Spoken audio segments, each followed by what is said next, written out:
Salam Bapak Ibu, Saudara, Saudari yang terkasih dalam Kristus Yesus. Salam sehat dan semangat selalu. Hari ini kita akan membahas bahan khotbah untuk Minggu Reminiscere tanggal 28 Februari tahun 2021. Berdasarkan Almanah HKBP, bahan tersebut diambil dari kitab Roma pasal 4 ayat 13 hingga ayat yang ke-25. Mungkin di beberapa gereja lain itu akan dimulai dari ayat 18 hingga ayat yang ke-25. Saya akan membacakan untuk kita mulai dari ayat yang ke-13 hingga ayatnya yang ke-25.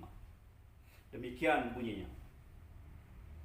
Sebab bukan karena hukum Taurat telah diberikan janji kepada Abraham dan keturunannya bahwa ia akan memiliki dunia, tetapi karena kebenaran berdasarkan iman. Sebab jika mereka yang mengharapkannya dari hukum Taurat menerima bagian yang dijanjikan Allah, maka sia-sialah iman dan batallah janji itu. Karena hukum Taurat membangkitkan murka, tetapi di mana tidak ada hukum Taurat, di situ tidak ada juga pelanggaran. Karena itulah kebenaran berdasarkan iman supaya merupakan kasih karunia, sehingga janji itu berlaku bagi semua keturunan Abraham, bukan hanya bagi mereka yang hidup dari hukum Taurat, tapi juga bagi mereka yang hidup dari iman Abraham. Sebab Abraham adalah bapa kita semua. Seperti ada tertulis, engkau telah kutetapkan menjadi bapa banyak bangsa di hadapan Allah yang kepadanya ia percaya, yaitu Allah yang menghidupkan orang mati dan yang menjadikan dengan firman-Nya apa yang tidak ada menjadi ada. Sebab sekalipun tidak ada dasar untuk berharap, namun Abraham berharap juga dan percaya bahwa ia akan menjadi bapa banyak bangsa, menurut yang telah difirmankan, demikianlah banyaknya nanti keturunanmu. Imannya tidak menjadi lemah, walaupun ia mengetahui bahwa tubuhnya sudah sangat lemah, karena usianya telah kira-kira 100 tahun, dan bahwa rahim Sarah telah tertutup. Tetapi terhadap janji Allah, ia tidak bimbang karena ketidakpercayaan. Malah ia diperkuat dalam imannya, dan ia memuliakan Allah dengan penuh keyakinan bahwa Allah berkuasa untuk melaksanakan apa yang telah ia janjikan. Karena itu, hal ini diperhitungkan kepadanya sebagai kebenaran. Kata-kata ini, yaitu hal ini diperhitungkan kepadanya, tidak ditulis untuk Abraham saja, tetapi ditulis juga untuk kita. Sebab kepada kita pun Allah memperhitungkannya, karena kita percaya kepada Dia yang telah membangkitkan Yesus Tuhan kita dari antara orang mati, yaitu Yesus yang telah diserahkan karena pelanggaran kita dan dibangkitkan karena pembenaran kita. Demikian firman Tuhan.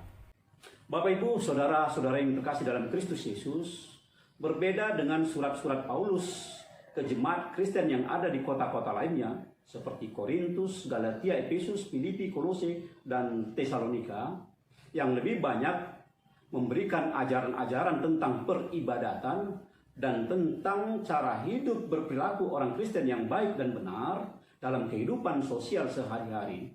Di dalam surat Roma ini, Paulus lebih banyak menyampaikan pandangan-pandangan teologisnya tentang pergumulan-pergumulan atau persoalan-persoalan yang dihadapi oleh jemaat Roma pada saat itu. Nah, salah satu pandangan teologis yang ingin disampaikan Paulus kepada jemaat Kristen yang ada di kota Roma, termasuk juga kepada kita yang ada di tempat kita pada saat ini, yaitu tentang keselamatan. Saya bisa pastikan bahwa semua agama-agama mengajarkan tentang keselamatan, agar semua manusia memperoleh keselamatan, atau paling tidak pengikutnya, penganutnya memperoleh keselamatan yang kekal pada akhir dari kehidupannya di dunia ini. Nah, yang menjadi perbedaan adalah bagaimana cara untuk mencapai atau memperoleh keselamatan itu. Agama-agama lain, khususnya agama Yahudi, lebih menekankan kepada usaha-usaha yang dilakukan dalam bentuk ritual-ritual yang begitu ketat, kurban-kurban yang begitu ketat, dan aturan-aturan yang begitu ketat di dalam kehidupan sehari-hari. Itu sebabnya mereka sangat tunduk kepada hukum Taurat yang telah ditentukan oleh Musa dan para nabi-nabi lainnya. Paulus dalam ajarannya kepada jemaat Kristen yang ada di kota Roma, baik yang berlatar belakang Judais maupun yang berlatar belakang Helenis, dan juga kepada kita yang ada saat ini, bahwa keselamatan itu semata-mata hanya di dalam iman, kebenaran di dalam iman. Tentu Paulus tidak menyalahkan hukum Taurat. Ia melihat orang-orang Yahudi pasti tidak akan mampu melakukan hukum itu.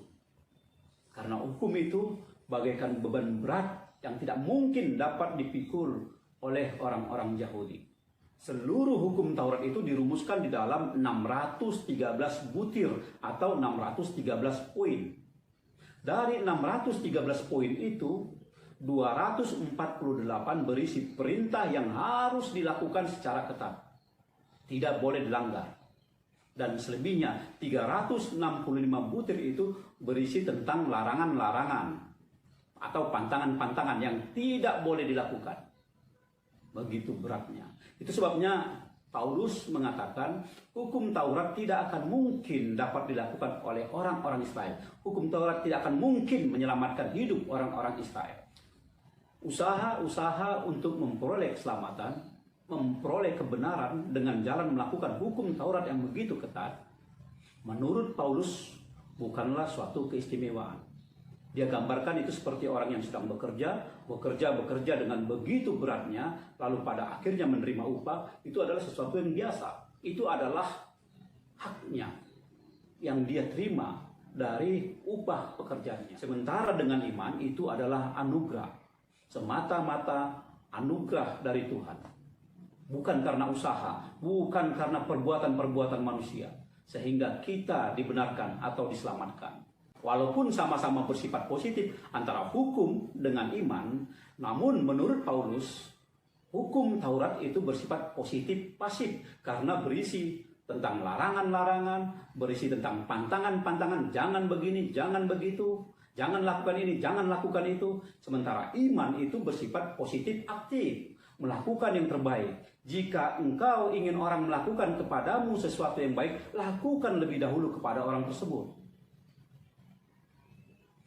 Bagaikan cover, hukum itu melindungi orang-orang demi kebaikan. Sementara kalau iman itu membuka orang untuk menyebarkan kebaikan. Hukum sebagai pembatas jalan, supaya kita berjalan tidak melenceng. Sementara iman itu adalah pembuka jalan, supaya kita merintis berjalan untuk melakukan kebaikan. Paulus memberikan gambaran tentang hidup di dalam iman ini seperti Abraham. Abraham tidak tunduk kepada hukum Taurat. Dan kita tahu bahwa antara Abraham dengan Musa, yang dianggap orang-orang Yahudi sebagai pencetus hukum Taurat, itu berjarak lebih 450 tahun. Dan kita lihat di kitab Kejadian pasal 12, Abraham karena imannya mematuhi perintah yang disampaikan oleh Tuhan kepadanya untuk meninggalkan tanah leluhurnya. Karena imannya itu Tuhan memberikan berkat kepada Abraham, bahwa dia akan menjadi bangsa yang besar. Namanya akan menjadi nama yang begitu masyhur. Dia juga akan memberkati keturunannya, memberkati orang-orang yang memberkati dirinya, mengutuk orang-orang yang mengutuk dirinya. Bapak Ibu, saudara-saudari yang terkasih di dalam Kristus Yesus, Minggu Reminiscere ini mengingatkan kita, hiduplah senantiasa di dalam iman. Karena imanmu, iman kita, itu sangat diperhitungkan Tuhan. Iman kita sangat berharga di hadapan Tuhan.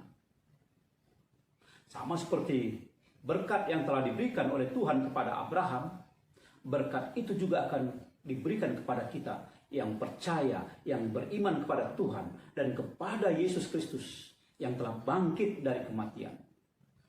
Sekali lagi saya katakan bahwa hukum itu sangat membatasi, membuat kita sangat terbatas. Sementara iman itu memberikan kebebasan, memberikan kita kekuatan.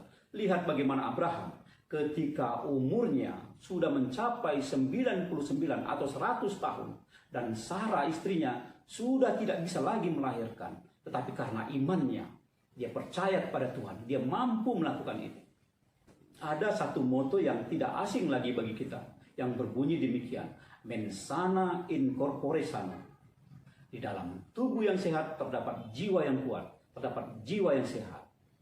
Moto ini meminta kita untuk senantiasa menjaga kesehatan tubuh yang sangat mempengaruhi kesehatan atau kekuatan jiwa.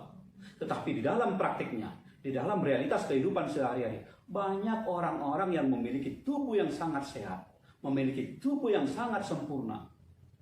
Badannya begitu kuat, badannya begitu tampan, badannya begitu indah, begitu mulusnya. Ternyata batinnya, jiwanya begitu lemah, jiwanya begitu tertekan. Benarlah bahwa kesehatan jiwa, kesehatan batin, kesehatan roh tidak semata-mata ditentukan oleh kesehatan tubuh kita. Itu yang mau disampaikan oleh Paulus dengan mengangkat kisah Abraham, usianya yang sudah lanjut. Tetapi kekuatan batinnya, kekuatan jiwanya, kekuatan rohnya tidak bisa dibatasi oleh usianya. Baik dalam kondisi tubuh yang sehat maupun kondisi tubuh yang tidak sehat, roh kita, jiwa kita, iman kita harus kuat. Sebagaimana Abraham memperoleh berkat oleh imannya, Paulus juga mengingatkan kita di dalam nats ini bahwa kita juga akan memperoleh berkat sama seperti yang diperoleh oleh Abraham, karena iman kita kepada Tuhan dan kepada Kristus yang telah dibangkitkan dari kematian. Oleh sebab itu, Bapak Ibu Saudara yang terkasih dalam Kristus Yesus, hiduplah di dalam iman, di dalam kebenaran iman. Paulus mengingatkan kita untuk senantiasa hidup di dalam iman, karena imanlah yang membenarkan kita. Tapi ingat, bukan berarti kita tidak harus beribadah, bukan berarti kita tidak harus berbuat baik, bukan berarti kita tidak harus memiliki interaksi sosial yang baik. Tetaplah beribadah, lakukanlah perbuatan baik, interaksi sosiallah secara baik, tapi lakukanlah itu dengan penuh sukacita, bukan karena keterpaksaan. Lakukanlah itu sebagai buah dari berkat yang telah kita terima, karena kita percaya kepada Yesus Kristus. Dalam suratnya kepada jemaat Galatia, sebagaimana tertulis di Galatia 2 ayat 20, Paulus menyatakan demikian. Namun aku hidup, tetapi bukan lagi aku sendiri yang hidup, melainkan Kristus yang hidup di dalam aku.